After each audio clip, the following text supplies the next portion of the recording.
Rencontre biblique.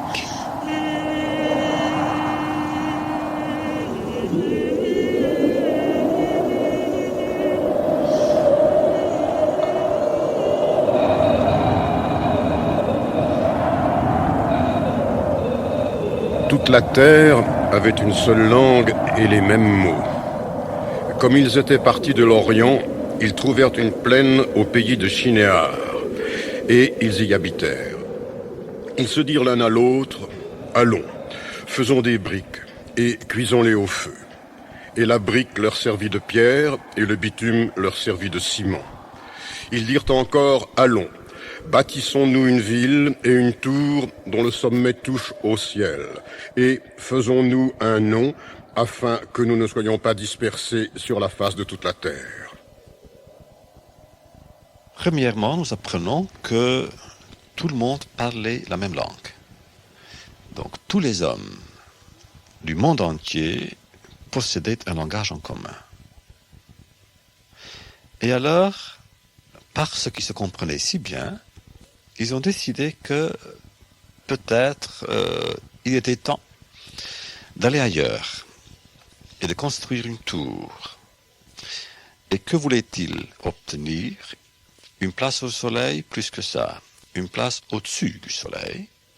Si vous voulez, leur but c'était de monter au ciel, et nous savons par nos traditions midrashiques qu'ils voulaient monter au ciel pour remplacer Dieu. Et alors Dieu, pour les punir et aussi pour les désarmer, a confondu leur langue. Et tout d'un coup, il y avait donc plus d'une langue, plus d'un langage par terre. Ils voulaient se faire un nom, eux aussi. Et aussi, exactement, c'est partout la même chose, l'obsession du nom. Bon, maintenant, vous vous souvenez, peut-être, je pense que Kafka a fait une remarque là-dessus qui était très belle. Il a dit c'était le contraire. Il a dit, au commencement, disait-il, les hommes parlaient de langues différentes et ils se comprenaient. Et alors, Dieu, pour les confondre, pour les embrouiller davantage, a réuni toutes ces langues. Et tous les hommes s'exprimaient dans la même langue. Et dès qu'ils se comprenaient, ils ne se comprenaient plus. Bon, mais maintenant, nous ne comprenons pas plusieurs choses. Pourquoi est-ce que Dieu était-il si jaloux? Pourquoi est-ce qu'il les a punis? Et finalement, pourquoi est-ce qu'il les a punis sans vraiment les punir? Mais qu'est-ce qu'il a fait? Bon, il leur a fait apprendre les langues. Mais c'est bien ça, de leur faire apprendre les langues. Il ne les a pas tués. À partir de quel moment Dieu s'était-il fâché?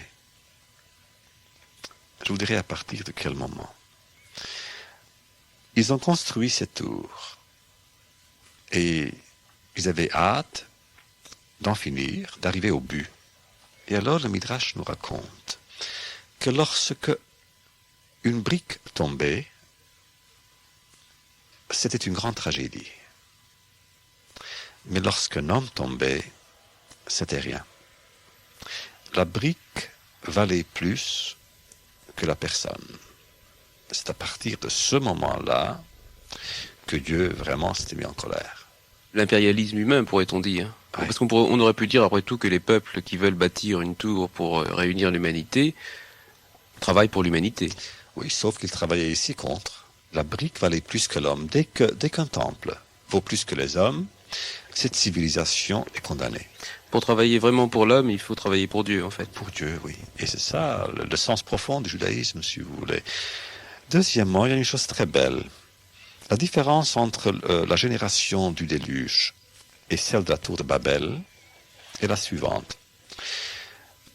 La génération du déluge était une génération coupable.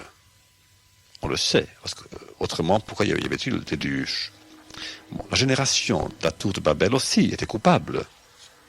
Mais la nature même de leur crime, la nature même de leur péché était différente.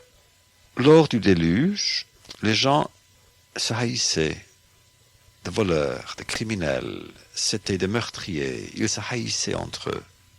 Et c'est pourquoi Dieu a décidé de les exterminer tous. Mais dans l'affaire de la tour de Babel, on commence par nous raconter qu'ils étaient unis. Ils avaient quand même un but commun. En effet. Et quand il y a des gens, tant de gens, qui se mettent en commun pour faire quelque chose en commun, ils ne peuvent pas être entièrement coupables.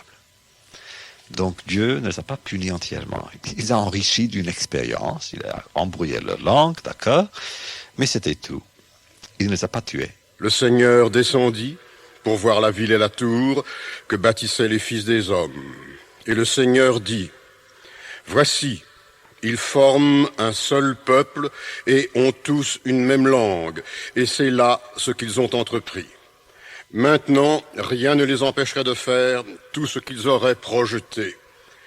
Allons, descendons, et là, confondons leur langage, afin qu'ils n'entendent plus la langue les uns des autres. Et le Seigneur les dispersa loin de là, sur la face de toute la terre. Et ils cessèrent de bâtir la ville. C'est pourquoi on l'appela du nom de Babel, car c'est là que le Seigneur confondit le langage de toute la terre, et c'est de là que le Seigneur les dispersa sur la face de toute la terre. » L'exemple que moi j'aime citer est l'exemple suivant. Vous savez que l'endroit le plus sacré, le plus saint du monde, pour nous, c'est Jérusalem. À Jérusalem, l'endroit le plus sacré, c'est l'endroit du temple. Dans le temple, il y a le Saint des Saints, n'est-ce pas, qui est le plus sacré du monde, parce que Dieu, nous dit-on, y réside. Bon, imaginez maintenant, il y a 2000 ans, imaginez un homme, un impie, qui s'empare d'une torche et incendie le temple. C'est grave tout de même, cet homme qui a profané, qui a détruit l'endroit le plus sacré du monde. C'est ce qu'ont fait les Babyloniens. Babyloniens et les Romains. Et les Romains, 70 après Jésus-Christ. Bon, cela dit, maintenant écoutez. Imaginez un homme, un juif très pieux, un orthodoxe, un rabbin, à côté de cet impie, et qui dit quoi, mais qu'est-ce que tu fais?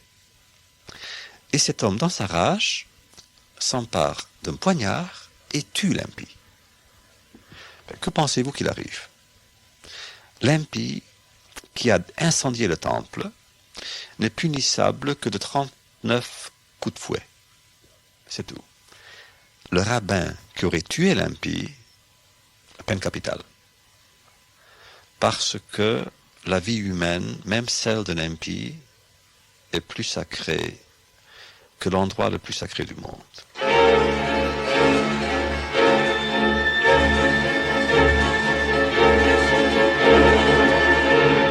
Mais là, Elie Wiesel, vous posez le problème de la guerre sainte. Oui. Car enfin, le principe même de la guerre sainte, c'est de tuer des hommes pour des œuvres pieuses. Oui, mais là, je vous dirais avec un peu de fierté quand même que nous, je veux dire nous, juifs, dans notre tradition, n'avons jamais mené de guerre sainte. Aucune guerre n'est sainte. Nous sommes contre toutes les guerres. Mais il faudra tout de même y revenir, car dans la suite de la Bible, dans les livres de Josué et des Juges, on parle précisément de la guerre sainte. Non, de la... non. On parle d'une guerre de conquête. Il n'y a pas de guerre sainte dans notre tradition. C'est une guerre nécessaire, inévitable. On en parlera plus tard, bien sûr. Et vous verrez qu'il y a des choses, je pense, intéressantes à dire là-dessus. Mais pour notre tradition, aucune guerre n'est sainte parce qu'elle implique le sang versé, elle implique la mort. Et dès qu'il y a la mort, dès qu'il y a la souffrance, dès qu'il y a la misère, les orphelins et les veuves, dès qu'il y a la mort, en un mot, la guerre n'est plus sainte. La sainteté n'est plus possible.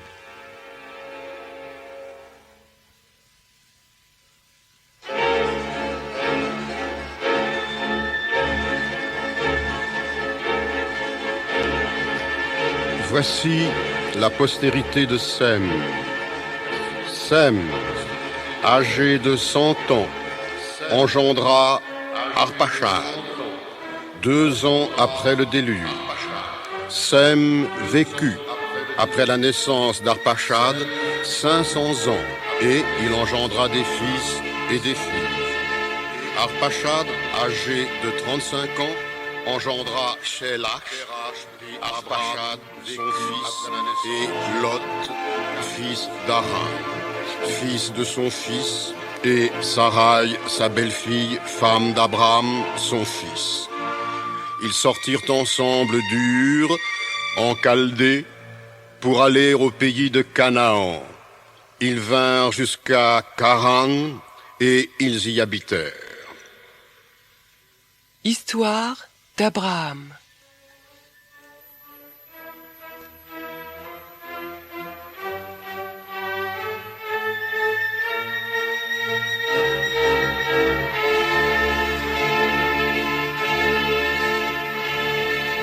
Le Seigneur dit à Abraham: Va-t'en de ton pays, de ta patrie et de la maison de ton père dans le pays que je te montrerai. Je ferai de toi une grande nation et je te bénirai. Je rendrai ton nom grand et tu seras une source de bénédiction. Je bénirai ceux qui te béniront et je maudirai ceux qui te maudiront, et toutes les familles de la terre seront bénies en toi. Abraham partit comme le Seigneur le lui avait dit, et Lot partit avec lui. Abraham était âgé de 75 ans lorsqu'il sortit de Charan.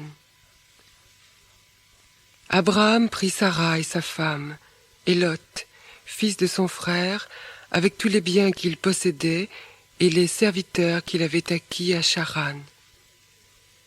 Ils partirent pour aller dans le pays de Canaan, et ils arrivèrent au pays de Canaan. Abraham parcourut le pays jusqu'au lieu nommé Sichem, jusqu'aux chênes de Morée. Les Cananéens étaient alors dans le pays. Le Seigneur apparut à Abraham et dit: Je donnerai ce pays à ta postérité. Et Abraham bâtit là un autel au Seigneur qui lui était apparu. Il se transporta de là vers la montagne, à l'orient de Béthel, et il dressa ses tentes, ayant Béthel à l'occident et Haï à l'orient. Il bâtit encore là un autel au Seigneur, et il invoqua le nom du Seigneur. Abraham continua ses marches en s'avançant vers le midi. Un jour, avec André Chouraki, nous commentions ce texte et il me disait que les mots qui sont traduits ici par « pars de ton pays », en hébreu, cela pouvait avoir une autre interprétation, quelque chose comme « pars vers toi-même ». Le commentaire chassidique, précisément, c'est cela. Retourne vers toi-même. C'est une marche permanente vers toi-même. Moi, je préfère vraiment l'interprétation littérale, parce qu'elle est vraie. Elle est simple. Dieu dit à Abraham: marche, commence à marcher. C'est important parce que donc l'aventure humaine est tout le temps une aventure de déplacement. Il faut se déplacer pour vivre. Il faut se déplacer, il faut aller vers l'inconnu. Parce qu'il y a ça, c'est l'inconnu. Il ne dit pas va vers un endroit précis. C'est un mouvement, un projet. C'est une tension tout de suite. L'inconnu, tu ne sais pas où, mais moi je sais. Donc moi je sais déjà. Donc ça implique tout de suite un acte de foi. Qu'il te suffise de savoir que moi je sais. Vers le pays que je te ferai voir, mais tu ne le connais pas encore. Personne, sauf moi. Mais le pays existe. Et moi j'existe. Et notre lien, donc, est un lien qui implique l'espérance.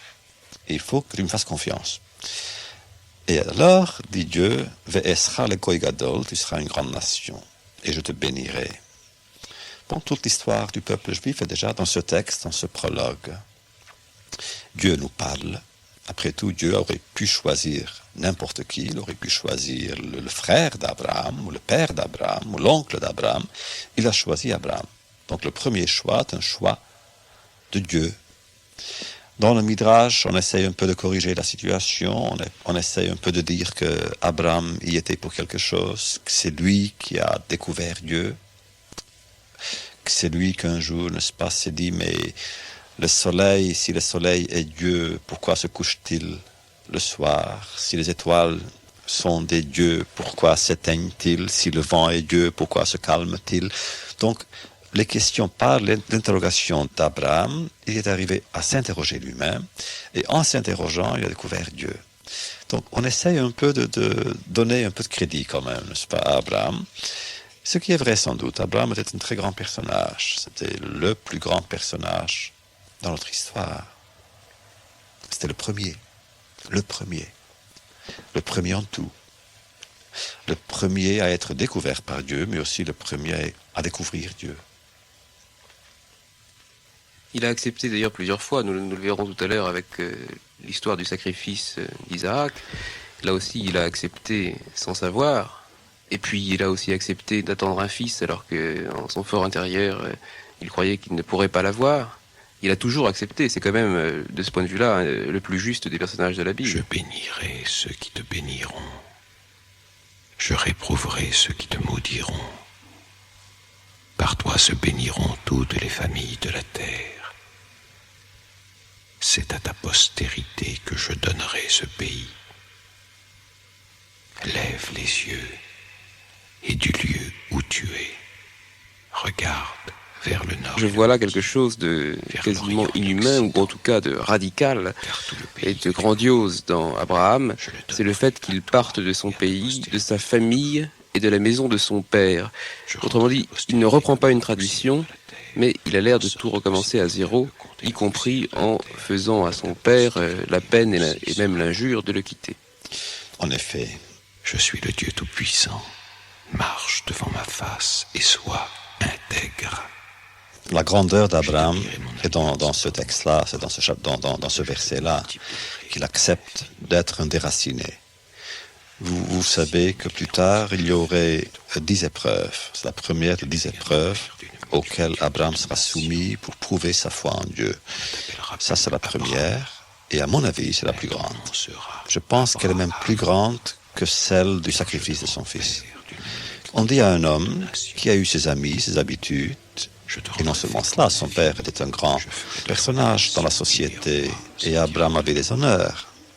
Abraham était un homme puissant, son père l'était, et tout d'un coup, une voix inconnue qui lui dit « Ce sera une alliance perpétuelle en vertu de laquelle je serai ton Dieu et celui de ta postérité après toi. » Et Abraham tout de suite dit « D'accord, je marche, me voici. » Et il est prêt à se déplacer, à quitter tout et devenir étranger. En possession perpétuelle. Et je serai leur Dieu. Je te bénirai et je multiplierai ta postérité comme les étoiles du ciel et comme le sable qui est sur le bord de la mer. Et ta postérité conquérera la porte de ses ennemis. Toutes les nations de la terre voudront être bénies en ta postérité, parce que tu as obéi à ma voix. Alors Abraham part avec sa femme et tous ses biens, et va au pays de Canaan. Eh bien, vous savez que pour nous, pour cette génération, nous savons ce que c'est qu'être des étrangers. Et Abraham devient un étranger sur la terre, un déraciné. Pardon ? Volontairement. Volontairement, librement. Il accepte. Ça, c'est la grandeur d'Abraham. Bon, là, on dira aussi, bien sûr, que dès que quelqu'un devient étranger, Dieu est avec lui. Il entraîne Dieu. Bon, c'est beau ça aussi, vous savez. Dieu qui suit Abraham. Dieu dit à Abraham, va-t'en, mais je serai avec toi. Je suis avec toi. Et dans notre tradition mystique, on dit en fait que Dieu aussi est un étranger. Dieu est un étranger sur terre, sur la création. Et il y a même une très belle tradition chassidique de Rabbi Baruch de Mezebich qui disait « Les rapports humains avec Dieu sont des rapports entre deux étrangers qui se rencontrent et qui font connaissance et qui s'aiment pour se consoler les uns les autres. » Pour rencontrer quelqu'un, il ne faut pas avoir la médiation d'une tradition déjà existante. Au fond, il faut que les deux amants soient libres. Oui, que la liberté s'unisse. Oui, Abraham est en train tout le temps de voyager. On a l'impression qu'il n'arrive pas à se tenir en place. Tout le temps, une série de rencontres. Il rencontre des rois. Il se bat avec tout le monde. Il est en train de faire connaître Dieu et de faire connaître la parole de Dieu simplement par sa présence physique. Et il y a ce mystérieux personnage de Melchisédek. Ah oui, qu'il reçoit, qu'il accueille, qui lui parle de paix. Melchisédek, le premier roi de la paix, le premier prêtre, qui lui aussi a béni Abraham. Après qu'Abraham fut revenu vainqueur de Kedor Laomer et des rois qui étaient avec lui, le roi de Sodome sortit à sa rencontre dans la vallée de Chavé, qui est la vallée du roi. Melchisédek, roi de Salem, fit apporter du pain et du vin. Il était sacrificateur du Dieu Très-Haut. Il bénit Abraham et dit: Béni soit Abraham par le Dieu Très-Haut, maître du ciel et de la terre. Béni soit le Dieu Très-Haut, qui a livré tes ennemis entre tes mains. Et Abraham lui donna la dîme de tout.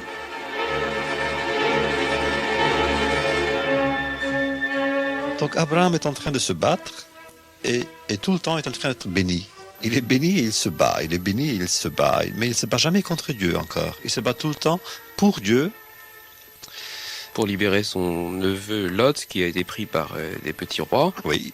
Moi je pense qu'il se battra contre Dieu plus tard, quand Dieu exigera qu'il lui donne son fils en holocauste. Moi je pense que l'histoire du sacrifice est une histoire d'un combat et non pas d'une acceptation. Mais là, il y a un passage, c'est le passage de l'Alliance, chapitre 15. Et ce passage-là, je pense, mérite vraiment qu'on s'y arrête.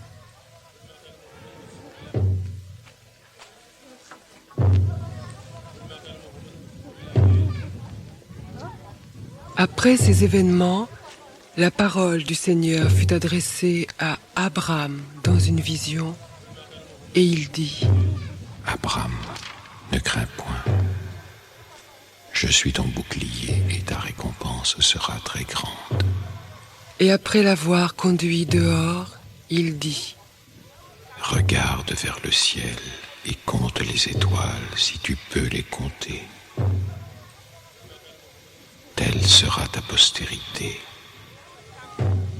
Abraham eut confiance dans le Seigneur, qui le lui imputa à justice. Sors et regarde le ciel et compte les étoiles. Pourrais-tu compter les étoiles? Et le nombre des enfants sera le nombre des étoiles. D'abord, Abraham qui dit: comment saurais-je que cette terre m'appartiendra?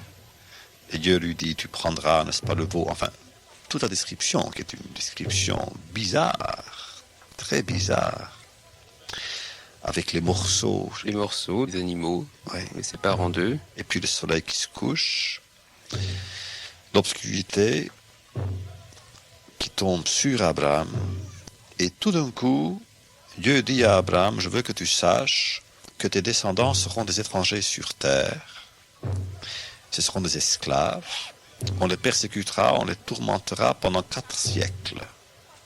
Mais le peuple qui les persécutera, je les jugerai, moi, et tes descendants seront libres et riches. Ils sortiront alors avec de grands biens. Avec des grands biens. Bon. Premièrement, scientifiquement, vous savez qu'il y a un tas de traditions qui expliquent cette image, n'est-ce pas? Bon, que les peuples-là de la région faisaient cela chaque fois qu'il y avait une alliance. Mais pour nous, n'est-ce pas, que nous nous occupons seulement du texte? Pour la première fois, le nom étranger apparaît dans la Bible. Ki ger yezaracha be'eretz lolahem. Donc il y a d'abord une alliance, une promesse, la grande promesse. Et cette promesse est accompagnée d'une menace. Deuxièmement, Dieu ne dit pas à Abraham: bon, nous concluons, n'est-ce pas, ce pacte, cette alliance, je resterai avec vous, vous aurez tout ceci et tout cela, à condition que vous fassiez ceci ou cela. Abraham pourrait demander: mais en échange, en contrepartie, que devons-nous faire? Devons-nous respecter ta loi? Devons-nous propager ta parole? Continuer ta vision? Rien du tout. Dieu dit donc: c'est irrévocable. Voilà, je t'offre ceci et cela. Mais, dit-il, tes descendants seront des étrangers. Pour la première fois, dit-il, ils seront des étrangers.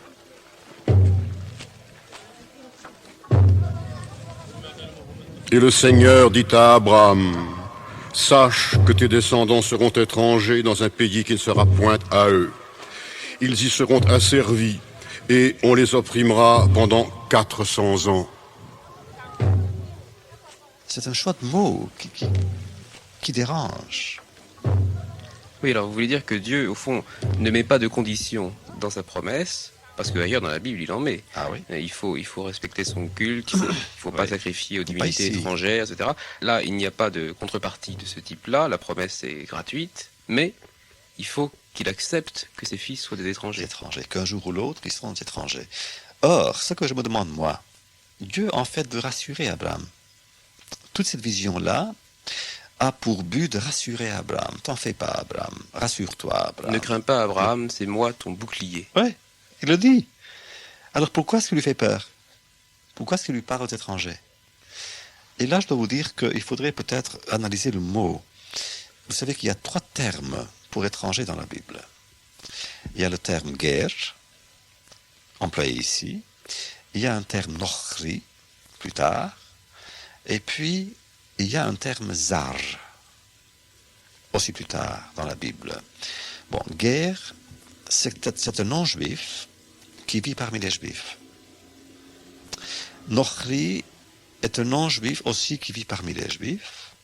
Et nous sommes très, très compréhensifs. Nous sommes pleins d'amour pour les guerres et même pour les nochri. Nous les aimons, nous les aidons. On veut protéger leur étrangeté. Vous savez, nous sommes contre la conversion. On ne veut pas qu'ils se convertissent. En tant qu'étrangers, nous les aimons. Jamais nous voulons qu'ils se fassent juifs, par exemple. Mais par contre, la 3e catégorie de l'étranger, zar, nous sommes terribles avec. Nous sommes cruels avec les zar. Nous sommes extrêmement rigoureux. Nous disons, par exemple, zar qui kraf lo hel moed, l'étranger qui s'approche trop près du sanctuaire, peine capitale. Bon, quelle est la différence? Les premiers étrangers, les nochri et les guerres, ne sont pas juifs. Le zar est juif. Nous sommes contre l'étranger parmi nous. Un juif qui est étranger à son peuple, là nous sommes durs avec lui. Mais les autres, nous voulons qu'ils soient des étrangers. Donc, ici nous avons guerre. La catégorie guerre.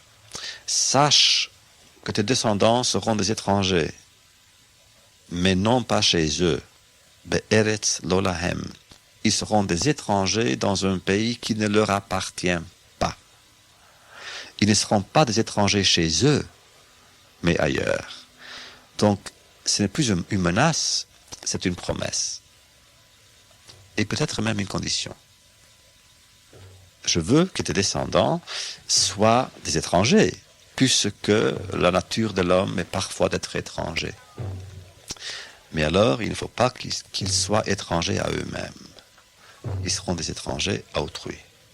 Et c'est pourquoi il n'y a pas de notion de la terre sacrée chez les Juifs. Non, bien sûr que non. Il y a une terre promise, mais pas sacrée.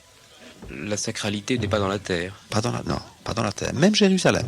C'est le sol sacré, la terre sacrée, la patrie sacrée. Ça n'existe pas chez nous. Oui, avoir un sol sacré, c'est en être réduit à devoir chasser l'étranger. Oui. Car il ne peut pas profaner ce qui est sacré. En effet. Si en revanche ce qui est sacré c'est la relation humaine elle-même, alors tout étranger, on peut l'aimer. Oui. En effet, c'est exactement cela.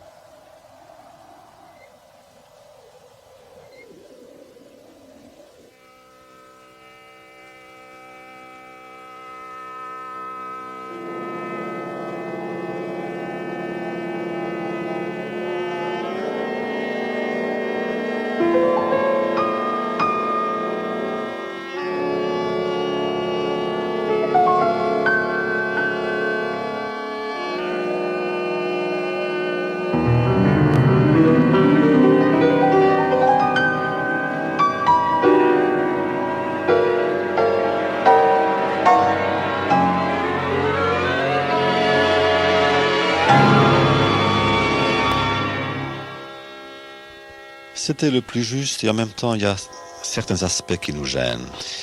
D'abord, le premier passage, Sarah, la femme d'Abraham, en arrivant en Égypte, vous vous souvenez, Abraham et Sarah arrivent en Égypte et Abraham dit à Sarah, tu es trop belle, donc dis que tu es ma sœur. Et finalement, il lui a dit, bon, tu peux aller avec le roi. Et le roi qui a pris la femme. Et le roi, le pharaon, a donné ensuite en échange ou en récompense du bétail. Bon, ça me plaît pas. C'est un profiteur. Oui, ça me plaît pas.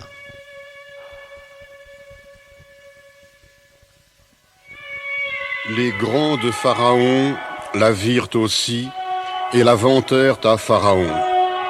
Et la femme fut emmenée dans la maison de Pharaon. Il traita bien Abram à cause d'elle.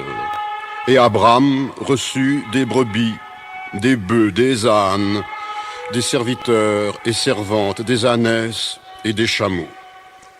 Mais le Seigneur frappa de grandes plaies Pharaon et sa maison au sujet de Sarai, femme d'Abram. Alors Pharaon appela Abram et dit, « Qu'est-ce que tu m'as fait? Pourquoi ne m'as-tu pas déclaré que c'est ta femme? Pourquoi as-tu dit, c'est ma sœur? Aussi l'ai-je prise pour ma femme. Maintenant voici ta femme, prends-la et va-t'en. »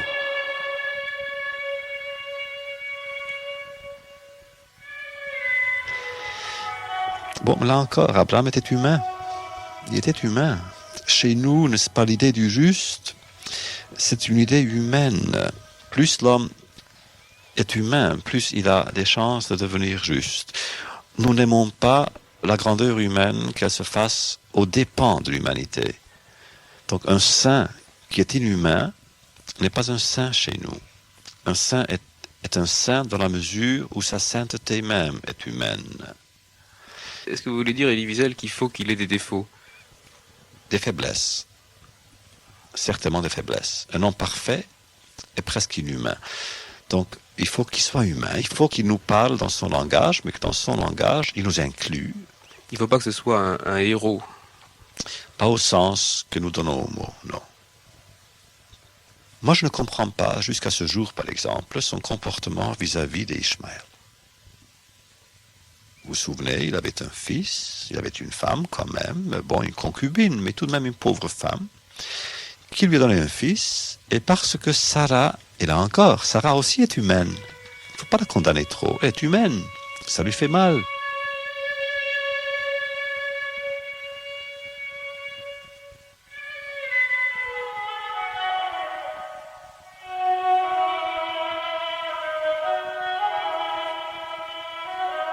Sarai, femme d'Abraham, ne lui avait point donné d'enfant. Elle avait une servante égyptienne, nommée Agar. Et Sarai dit à Abraham, « Voici, le Seigneur m'a rendu stérile. Viens, je te prie, vers ma servante. Peut-être aurai-je par elle des enfants. » Abraham écouta la voix de Sarai. Alors Sarai, femme d'Abraham, prit Agar l'Égyptienne, sa servante, et la donna pour femme à Abraham, son mari, après qu'Abraham eut habité 10 années dans le pays de Canaan. La Bible aurait pu s'autocensurer et faire de nos personnages des personnages parfaits, homogènes. Non, on dit la vérité. Et Sarah, à mon avis, n'a pas bien agi. Abraham alla vers Agar, et elle devint enceinte. Quand elle se vit enceinte, sa maîtresse ne compta plus à ses yeux. Et Sarai dit à Abraham, « L'outrage qui m'est fait retombe sur toi.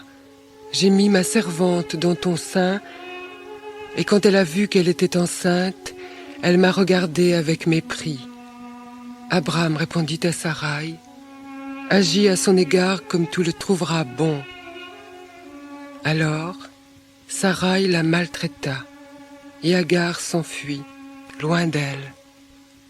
Bon, c'est une histoire triste. Abraham heureux, parce qu'il est le père d'un fils, mais d'un fils dont il ne voulait pas. Il voulait un autre fils. Il voulait un fils avec son épouse, avec Sarai ou Sarah, et non pas avec Hagar, la servante. Nous savons très bien, d'après la tradition, qu'Abraham aimait son fils, mais Sarah ne l'aimait pas. Il y a de très belles histoires d'ailleurs, il y a de très belles histoires midrashiques pour illustrer l'amour que Abraham portait à son fils, à Ishmaël. Que Ishmaël et Agar chassaient de leur maison dans le désert.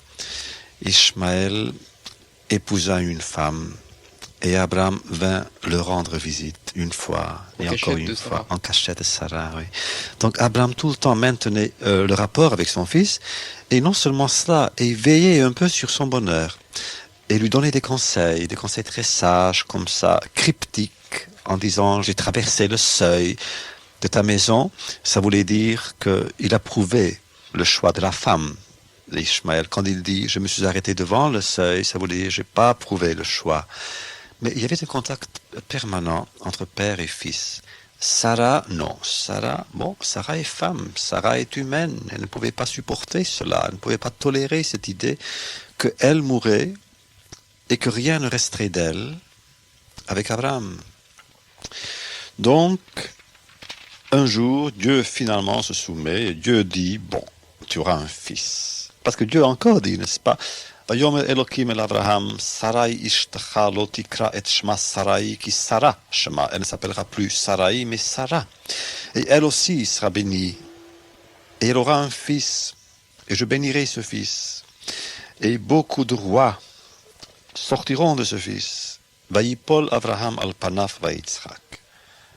Et Abraham s'agenouilla et rit. Et il s'est dit, quoi?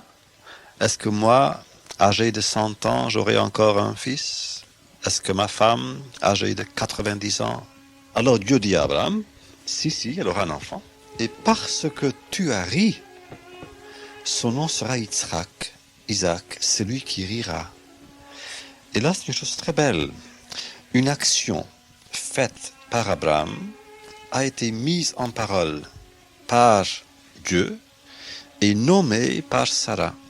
C'est Sarah qui a donné le nom, parce que c'est la femme dans la Bible qui, au commencement, nommait les enfants.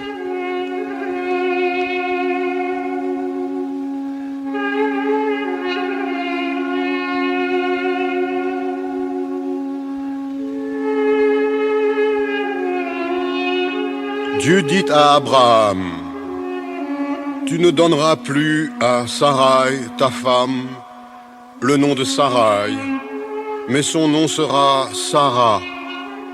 Je la bénirai et je te donnerai d'elle un fils. Je la bénirai et elle deviendra des nations. Des rois de peuples sortiront d'elle. Abraham tomba sur sa face, il rit et dit en son cœur, naîtrait-il un fils à un homme de 100 ans? Et Sarah, âgée de 90 ans, enfanterait-elle? Et alors Isaac s'appelle Yitzhak. C'est le seul des patriarches dont le nom n'a pas changé. Avram est devenu Abraham, Jacob est devenu Israël, mais Isaac est resté Isaac. L'élément du rire, n'est-ce pas, dans l'histoire. Tout d'un coup, s'est fait jour. Et Sarah est devenue Sarah.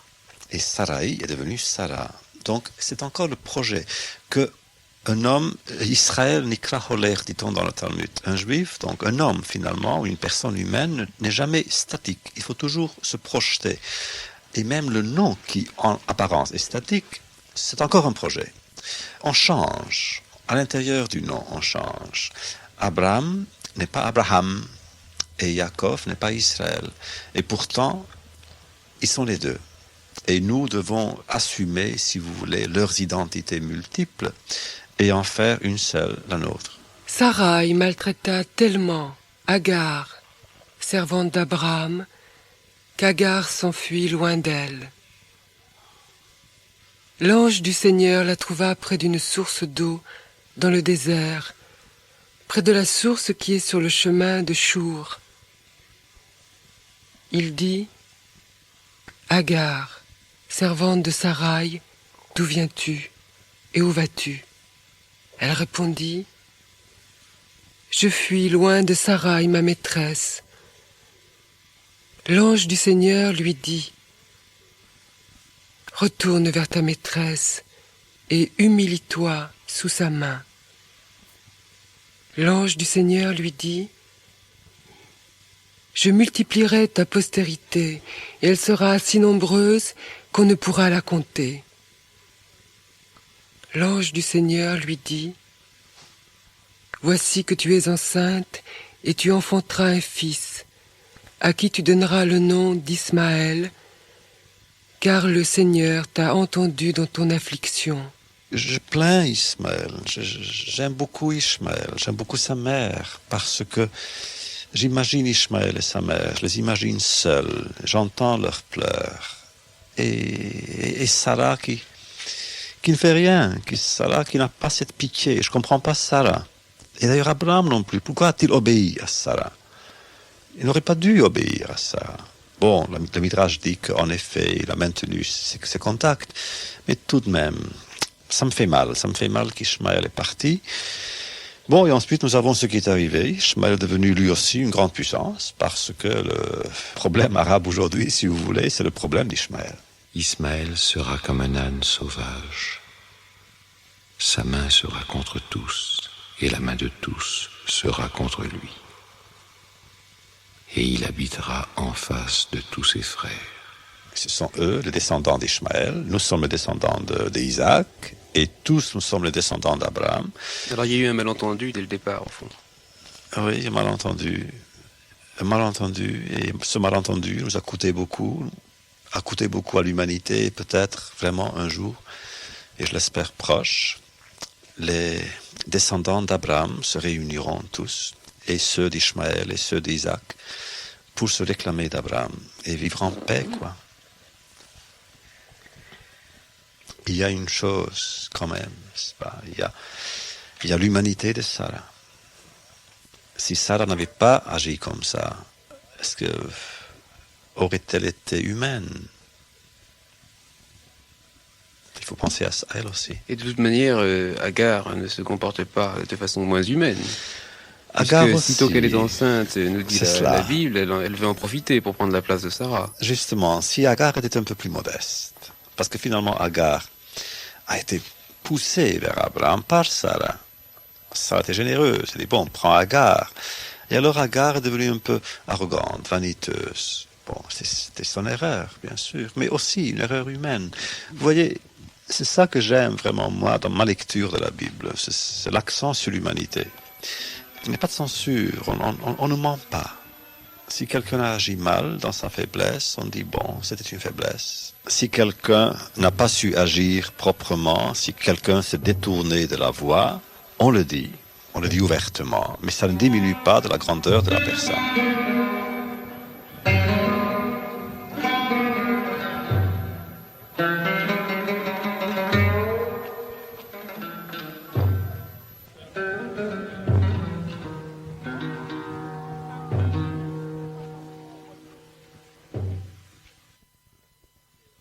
Et ce dialogue entre Abraham, Dieu et Sarai, au cours duquel d'ailleurs Sarai dira même elle ne peut plus connaître le plaisir à 90 ans. Et c'est cette évocation d'ailleurs de l'acte d'amour qui l'a fait rire peut-être.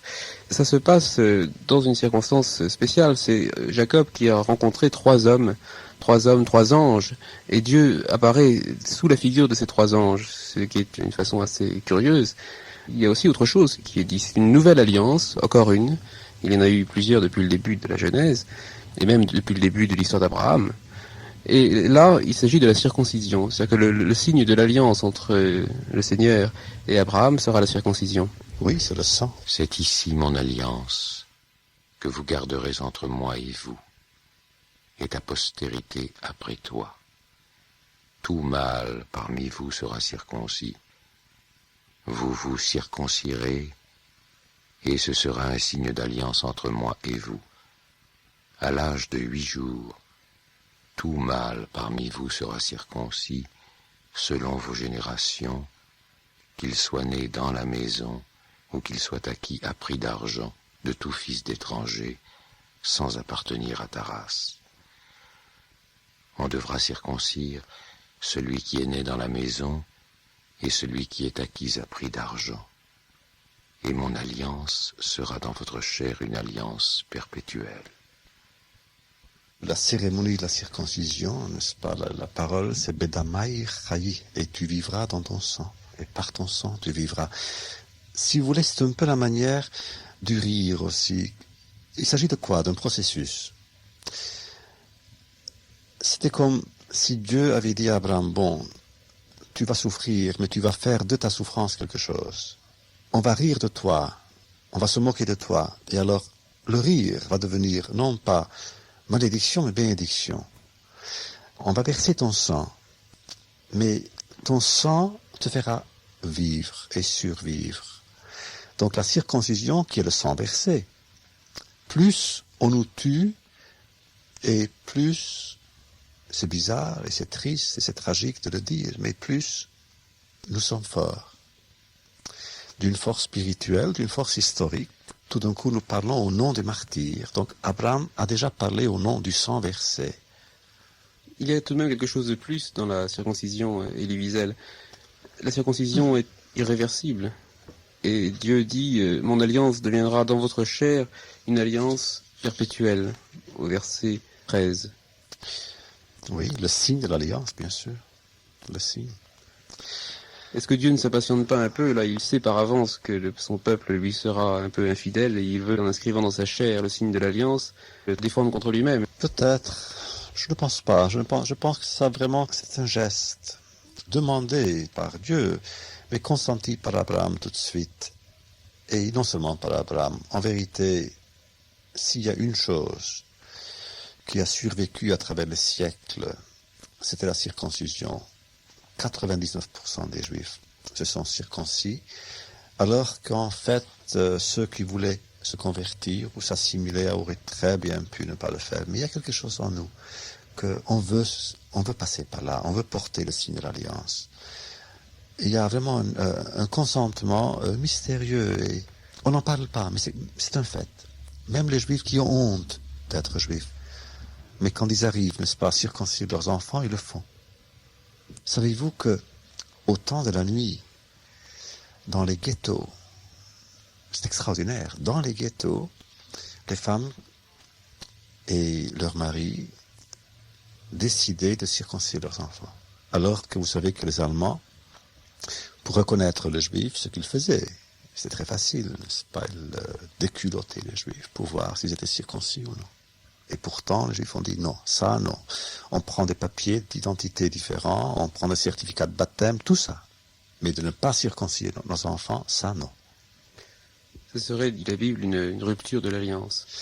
Oui, ce serait la rupture totale. Et non, et vous savez, on joue souvent avec Dieu, on se dispute souvent avec Dieu, mais on ne va jamais jusqu'à là. Ce signe-là de l'alliance, nous le revendiquons et nous y tenons.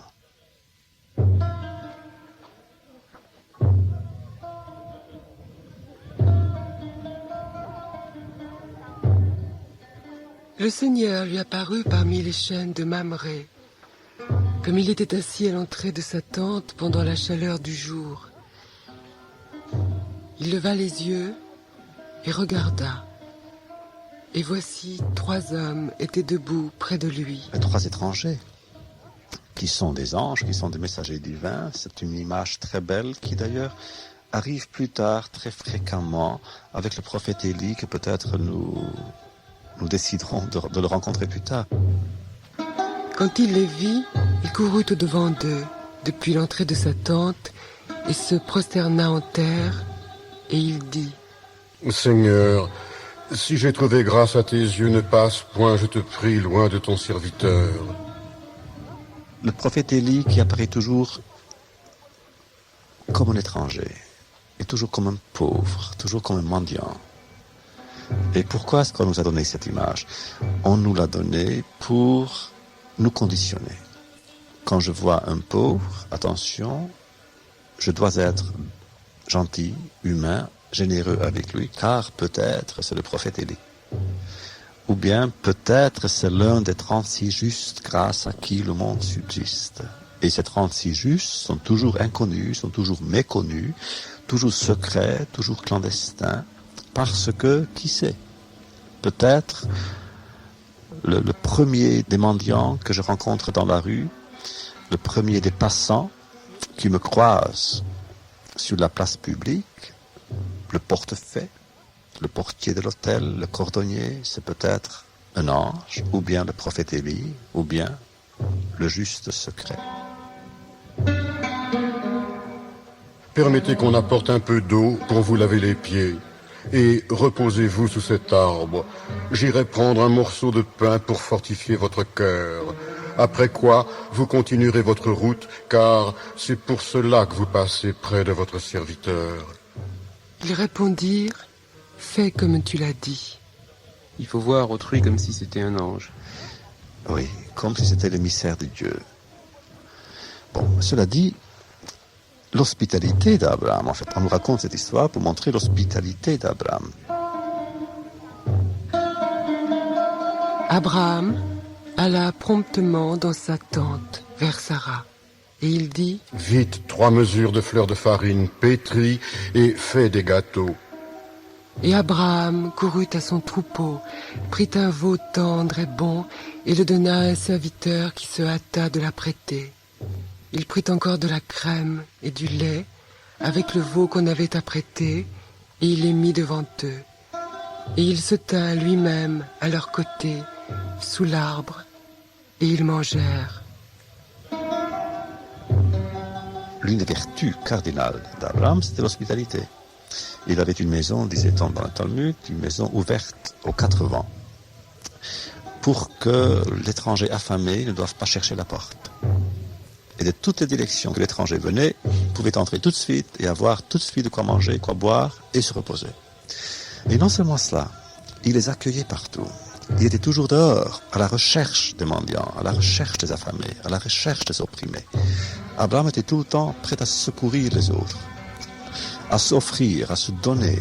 C'était ça la grandeur humaine d'Abraham. Et grâce à ces vertus-là, Abraham était Abraham, donc l'allié de Dieu, le pionnier, le messager, l'associé de Dieu.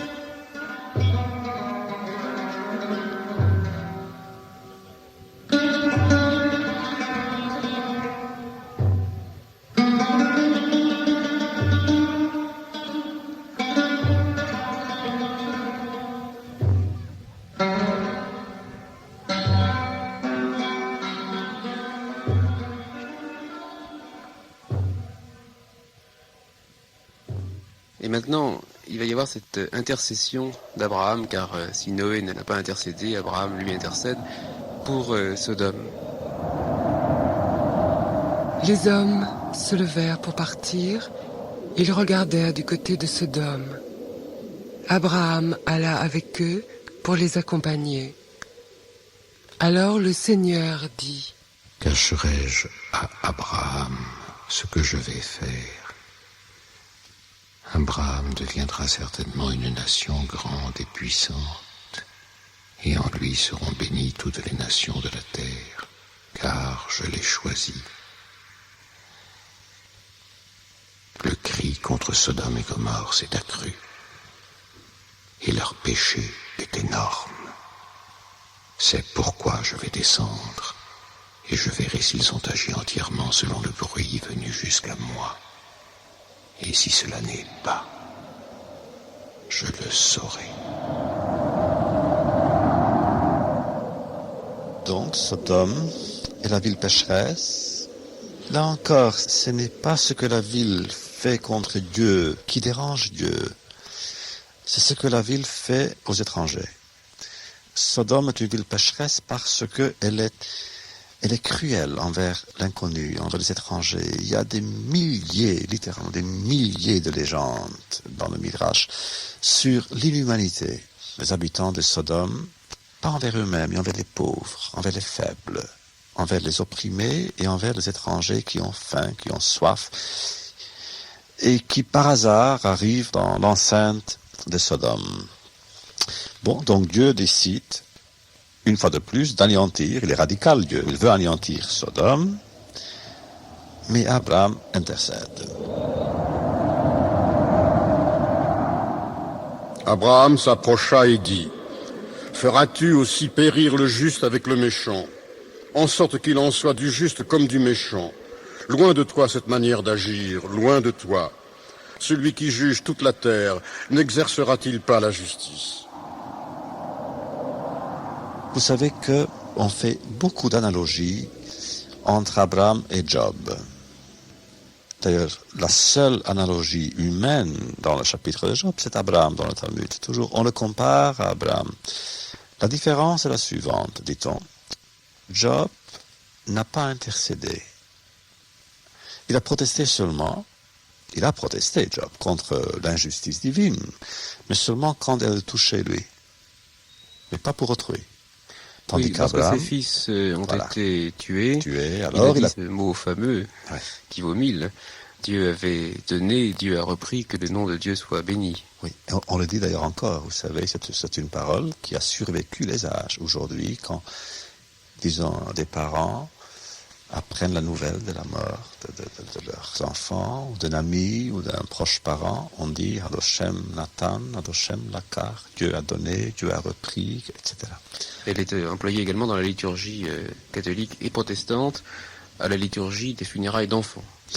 Bon, donc vous voyez, Abraham, non, Abraham tout de suite a protesté. Même quand il s'agissait d'autrui, pour Sodome, pour une ville pécheresse, il a décidé d'intercéder. Le pouvoir d'Abraham, c'était de s'opposer à Dieu. Et c'est une page très belle, très déchirante finalement, parce que on voit un jeu. Dieu et Abraham qui n'a pas de carte. Il n'a pas de carte, parce que Dieu se moque un peu d'Abraham. Parce que Dieu sait très bien, il sait très bien les rapports de force. Dans Sodome même, il sait qu'il n'y a pas de juste. Il laisse Abraham parler, et Abraham dit, peut-être y a-t-il 50 justes, n'est-ce pas? Et Dieu dit, d'accord, bon, s'il y a 50.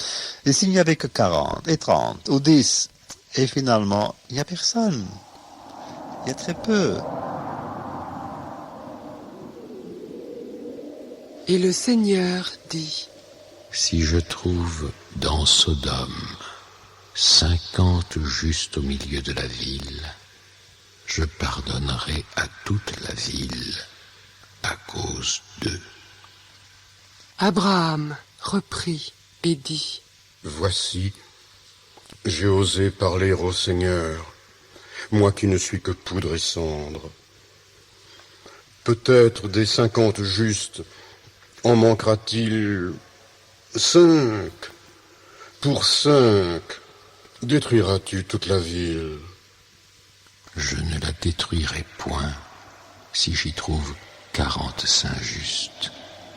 Abraham continua de lui parler et dit, Peut-être s'y trouvera-t-il 40 justes. Je ne ferai rien à cause de ces 40.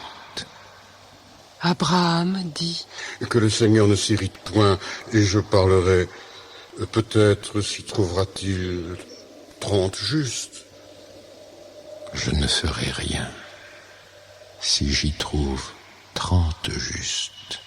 Abraham dit, Voici, j'ai osé parler au Seigneur. Peut-être s'y trouvera-t-il 20 justes. Je ne la détruirai point à cause de ces 20. Abraham dit, Que le Seigneur ne s'irrite point, et je ne parlerai plus que cette fois. Peut-être s'y trouvera-t-il 10 justes. Je ne la détruirai point à cause de ces 10 justes. Dieu, au fond, en acceptant l'intercession d'Abraham pour 50, sans faire de difficulté, c'est une invite à ce qu'Abraham réclame pour 20. Ou 40, ou Oui. 30. Le principe est établi, bien sûr. Mais finalement, il n'y a personne. Et malgré tout, Abraham pense quand même à sauver des gens. Là encore, c'est beau d'Abraham. Abraham qui voit qu'une ville va être anéantie. Et alors, plutôt que de se dire, bon, Dieu a jugé, qui suis-je moi, n'est-ce pas, de m'opposer au jugement de Dieu, ou qui suis-je moi pour changer l'histoire, je vais maintenant sauver qui je peux sauver.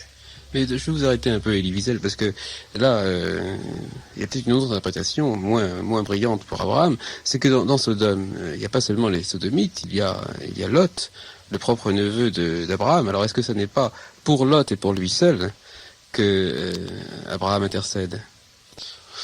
Bon, on pourrait bien sûr le dire, mais la vérité est qu'il ne parle pas de Lot. Il va sauver Lot, de toute façon, donc il sait qu'il peut sauver Lot. Il savait très bien tout de même que le rapport entre Abraham et Dieu était si intime, n'est-ce pas, qu'il pouvait sauver sa famille. Et le fait est qu'il a sauvé. Donc en vérité, il ne s'agissait pas de Lot. D'ailleurs, Lot n'a jamais été mentionné dans l'échange entre Abraham et Dieu. C'était clair. Abraham savait qu'il pouvait sauver Lot. C'était vraiment Sodome qu'il voulait sauver. Abraham était un homme humain, généreux, plein de compassion.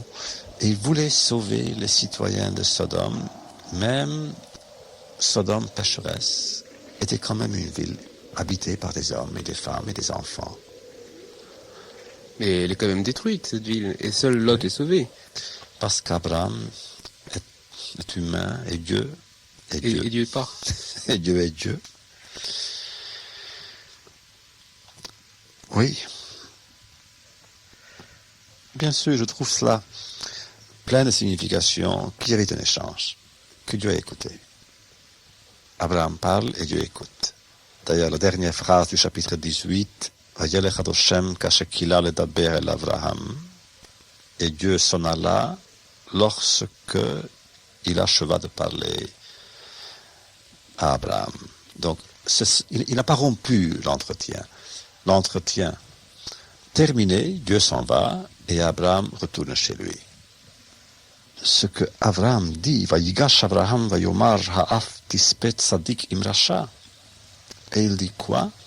Tu vas anéantir ensemble le juste et l'impie.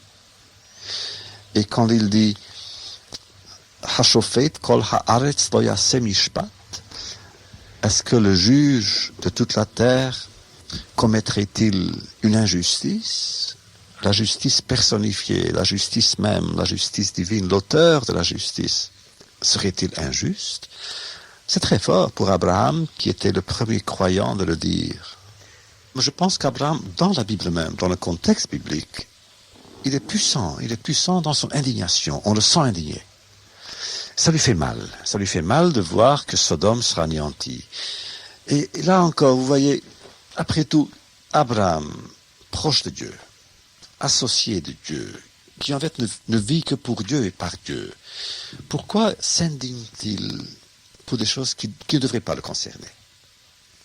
Nous, on comprendrait très bien qu'Abraham vive, n'est-ce pas, dans sa tour d'ivoire, obsédé par Dieu.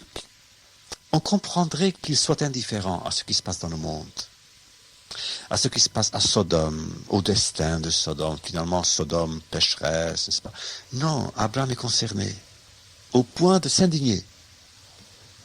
Et là est la beauté d'Abraham. Toutes ces histoires, donc, dans leur caractère non terminé, dans leur caractère suspensif, font penser à une longue lutte, une longue défiance réciproque, en même temps qu'un long amour réciproque entre Dieu et les hommes. On ne sait jamais à quoi s'en tenir finalement. Toute la Bible caractérise ce que vous venez de dire.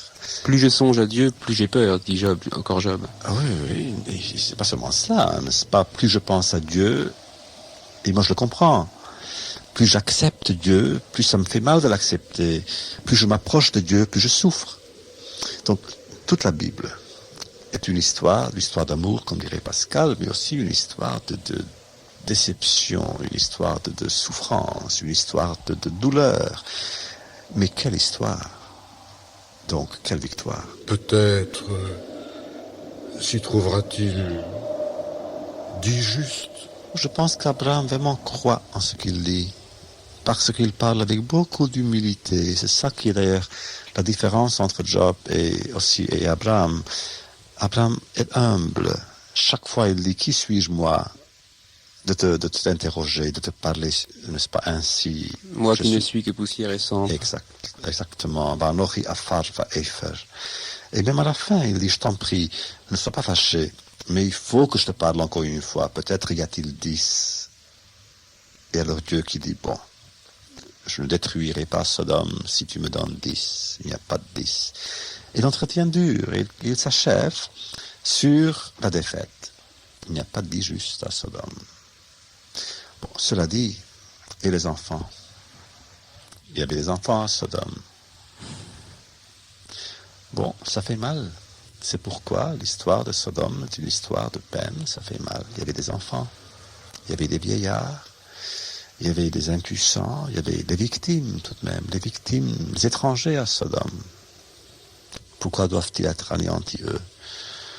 Bon, moi je n'ai jamais dit que la Bible est là pour justifier Dieu. Elle est là pour autre chose aussi. Et je pense que nous devons mettre en question toutes ces histoires-là et mettre Dieu en cause pour ces histoires-là. C'est-à-dire que si on fait le bien, on sera heureux, et si on fait le mal, on sera malheureux, de telle sorte qu'au fond, quand on voit quelqu'un de malheureux, on peut raisonner et dire c'est parce qu'il a commis le mal. Or, cette histoire-là, parmi tant d'autres, met en cause cet automatisme de la rétribution. Quand nous pensons aux enfants, parce que... Quand nous pensons aux enfants. Oui, parce qu'en principe, nous disons que tous les habitants de Sodome, tous étaient des pécheurs. Mais alors les enfants, vous savez, moi, les enfants, quand on pense aux enfants, je ne comprends pas Dieu. Je n'ai jamais compris Dieu quand je pense aux enfants. Vous vous souvenez de Dostoïevski qui a dit la mort d'un enfant, et chez nous, il y avait 1 million d'enfants.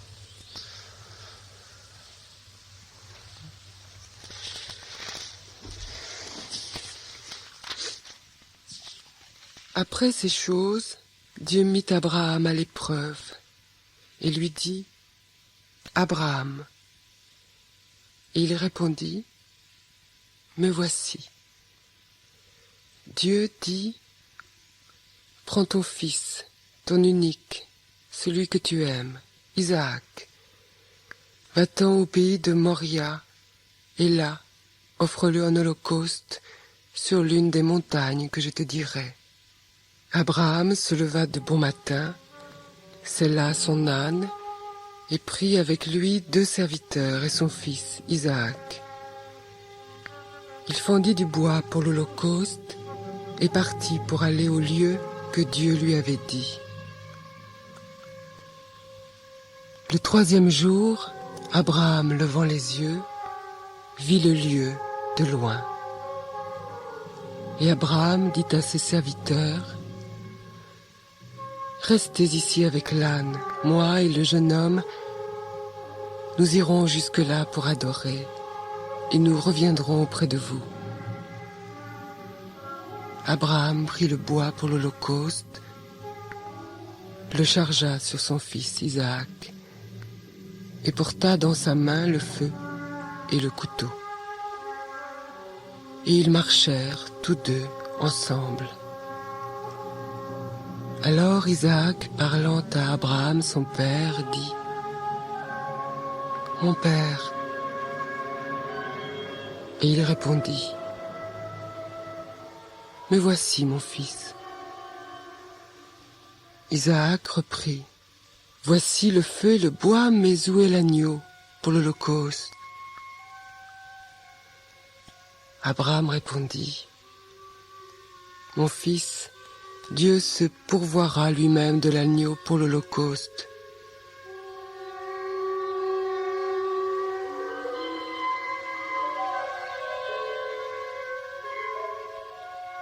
Admettons un instant que Dieu ait voulu punir le père fautif. Pourquoi avoir infligé un châtiment pire et le suprême à son fils? Abraham aurait pu poser la question. Lui qui avait eu l'audace de contester avec Dieu en faveur de Sodome et Gomorrhe. Selon le Midrash, il connaissait et observait les lois et les commandements de la Torah. Ne savait-il pas qu'en tuant, il mutilerait l'image même de Dieu? Ne savait-il pas que mieux vaut mourir que tuer? Ne savait-il pas, lui qui savait tout, ne savait-il pas que dans la tradition juive, Dieu est censé respecter sa propre loi, y compris la plus urgente de toutes, tu ne tueras point? Ou bien faut-il imaginer une motivation plus humaine à l'étrange comportement d'Abraham? Le ressentiment inavoué du père envers le fils qui lui survivra? Ou alors, le besoin en l'homme de tuer ce qu'il aime.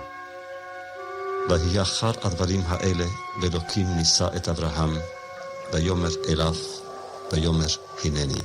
ויאמר אליו, קח נא את בנך, את יחידך, אשר אהבת, והעלהו לעולה.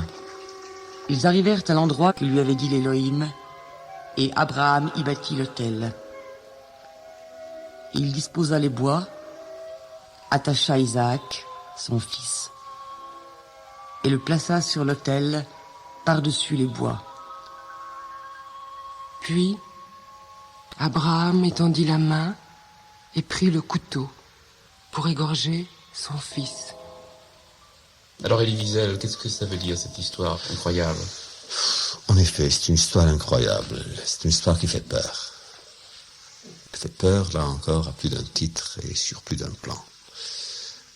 Abraham, le premier croyant, le premier ami de Dieu, qui a un fils qu'il aime. Et pourquoi Dieu veut-il ce fils? Et Isaac, pourquoi se laisse-t-il faire? Parce qu'il se laisse faire. Je ne comprends pas. D'après la tradition, Isaac a 37 ans quand ça lui arrive. Donc il marche avec son père ensemble. Ils vont en montagne ensemble. 3 jours et 3 nuits. Ils marchent. Et Isaac ne dit rien. À un certain moment, il sait. Et il ne dit rien. Pourquoi? Là, je dois vous dire, c'est un chapitre qui inspire la peur. Il y a beaucoup de réponses, bien sûr. La réponse simple, c'est que Dieu voulait éprouver Abraham, la foi d'Abraham. C'est ce qu'on dit. Ce qu'on dit. Moi, j'aime pas. Parce que j'aime pas un père qui, pour Dieu, devrait sacrifier son fils. Je ne pense pas que j'aimerais un Dieu pareil. Ce n'est pas dans ma tradition, ce n'est pas dans la tradition humaine, même d'y songer, d'accepter. C'est pas humain. Et moi, je pense surtout à ce pauvre Isaac, qui n'y était pour rien. Si Dieu et Abraham ont un jeu à régler entre eux, si Dieu veut éprouver Abraham, pourquoi veut-il le faire aux dépens d'Isaac?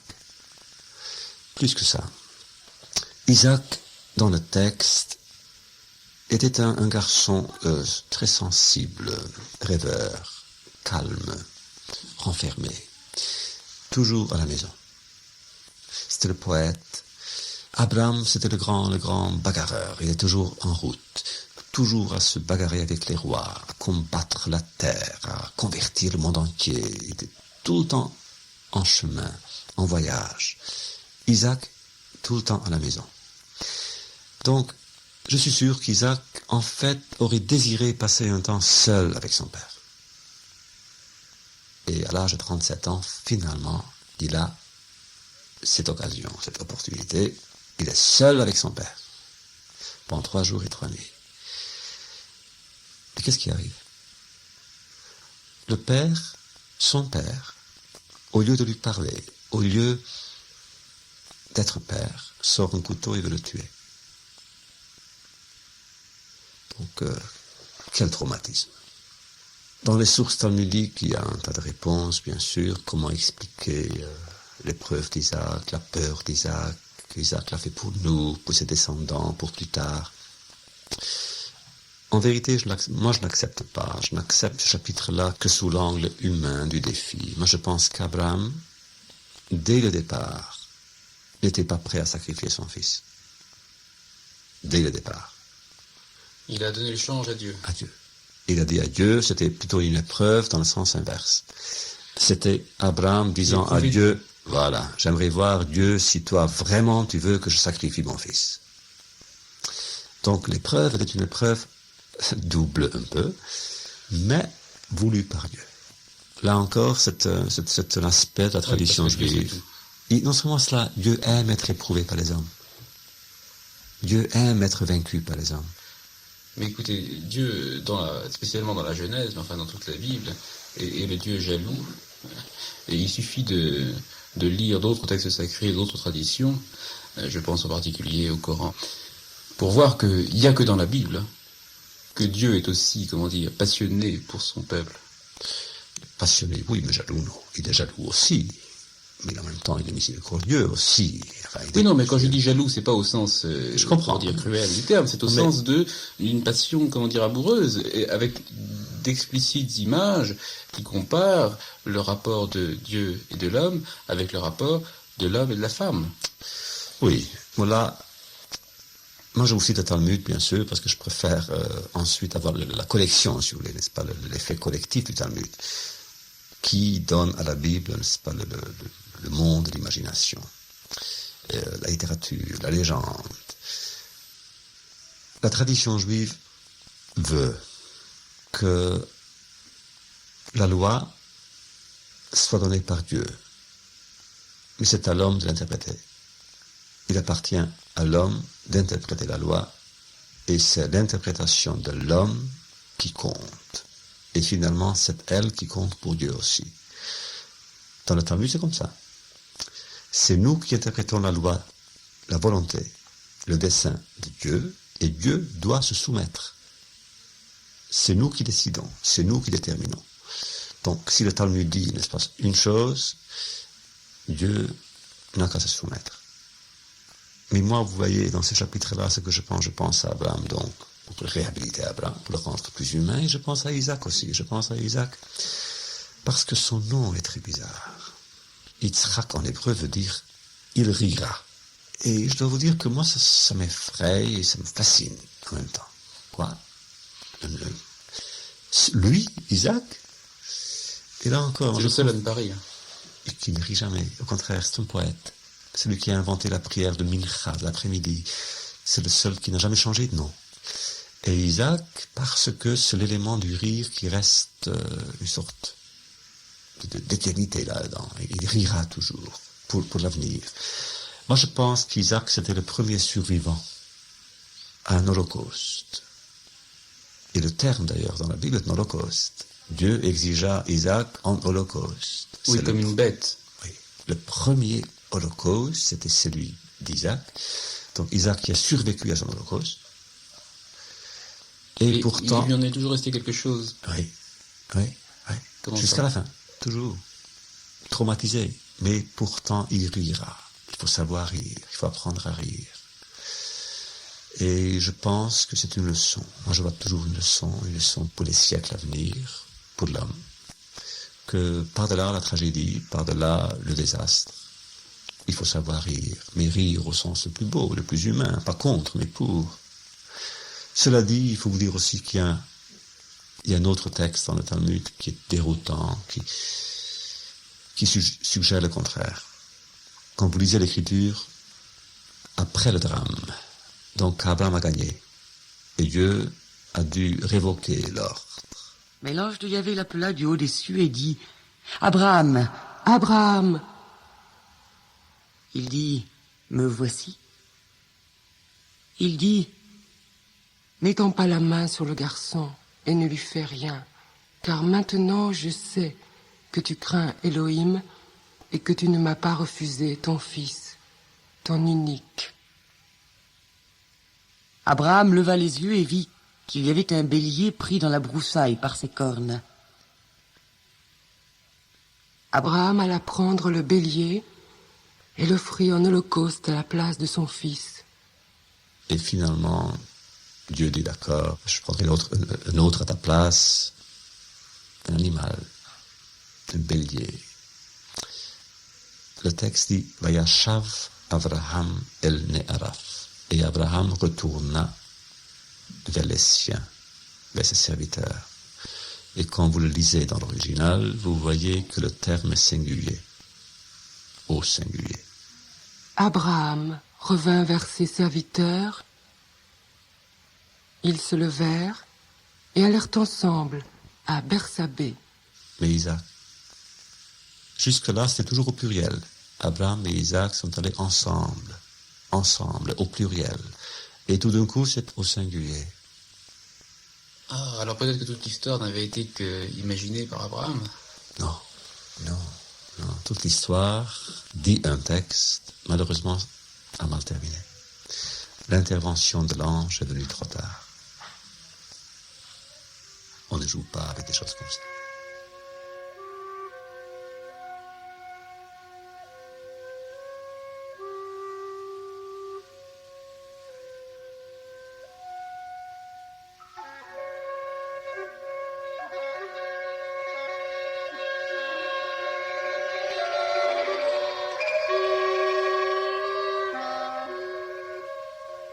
Il y a beaucoup de traditions, il y a beaucoup de textes concernant la mort de Sarah.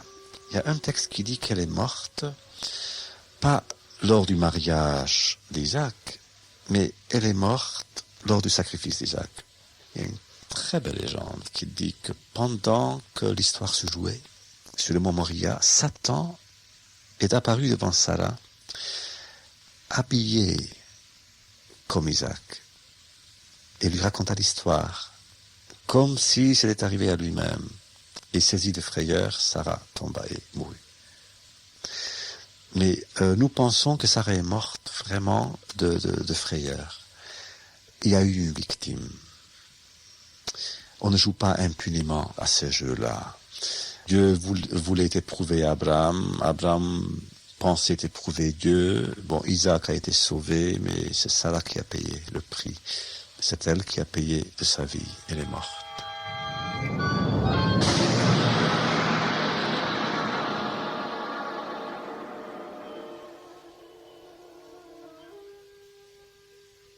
La vie de Sarah fut de 127 ans. Telles sont les années de la vie de Sarah. Sarah mourut à Kirjat Arba, qui est Hébron, dans le pays de Canaan. Et Abraham vint pour mener deuil sur Sarah et pour la pleurer. Après cela, Abraham enterra Sarah, sa femme, dans la caverne du champ de Macpéla, vis-à-vis de Mamré, qui est Hébron, dans le pays de Canaan. Abraham prit encore une femme nommée Kétoura. Voici les jours des années de la vie d'Abraham. Il vécut 175 ans. Abraham expira et mourut après une heureuse vieillesse, âgé et rassasié de jours, et il fut recueilli auprès de son peuple. Isaac et Ismaël, ses fils, l'enterrèrent dans la caverne de Macpéla. Ce passage-là est très bref, parce que on ne s'arrête pas sur la mort chez nous. On parle beaucoup de la vie d'Abraham, mais dès qu'il s'agit de la mort, on coupe très vite. On coupe et on change et on tourne la page. Donc on nous raconte qu'il est mort. On nous raconte aussi une chose très importante, qu'il a été enterré par Isaac et Ishmaël. Donc les deux frères étaient réunis pour l'enterrement. Et d'ailleurs, entre les deux frères, il n'y avait pas d'haine. Il n'y avait pas d'haine. Je crois qu'ils s'aimaient bien. Ils s'aimaient bien, ils se respectaient même, parce qu'ils savaient très bien qu'ils n'y étaient pour rien. Leur destin leur échappait. Isaac et Ishmaël étaient des frères, demi-frères, mais des frères véritables quand même. Ensuite, donc, très vite, n'est-ce pas, Abraham mourut, Dieu bénit Isaac, et Isaac s'établit. Et là, la Bible nous raconte l'histoire d'Ishmaël. Plus tard, on a, n'est-ce pas, voici les noms des descendants d'Ishmaël. Eux aussi ont donc leur héritage à réclamer, eux aussi ont leur place dans la Bible, dans la mémoire. Et si vous avez cité avant la femme d'Abraham, Kétoura, c'était pour la même raison en fait, pour élargir un peu le champ, pour nous rebrancher, n'est-ce pas, tous sur le même arbre, que nous avons tous Abraham comme ancêtre. Donc, pourquoi nous entretuer, pourquoi nous haïr, puisque Abraham nous appartient à tous, même aux descendants de Kétoura. Mais au verset 18, on dit quand même que les Ismaélites sont prêts à tomber sur leurs frères. Ils sont aux aguets. Oui. Mais c'était déjà les descendants. Oui. Ishmaël et Isaac, non, mais les descendants. Ce qui arrive très souvent, vous savez, chez les maîtres aussi. Les maîtres qui sont de très bons amis, mais les disciples des maîtres, entre eux, s'entre-déchirent. Mais au niveau des maîtres, au niveau des patriarches, au niveau des grands et des géants, il n'y avait pas cette haine.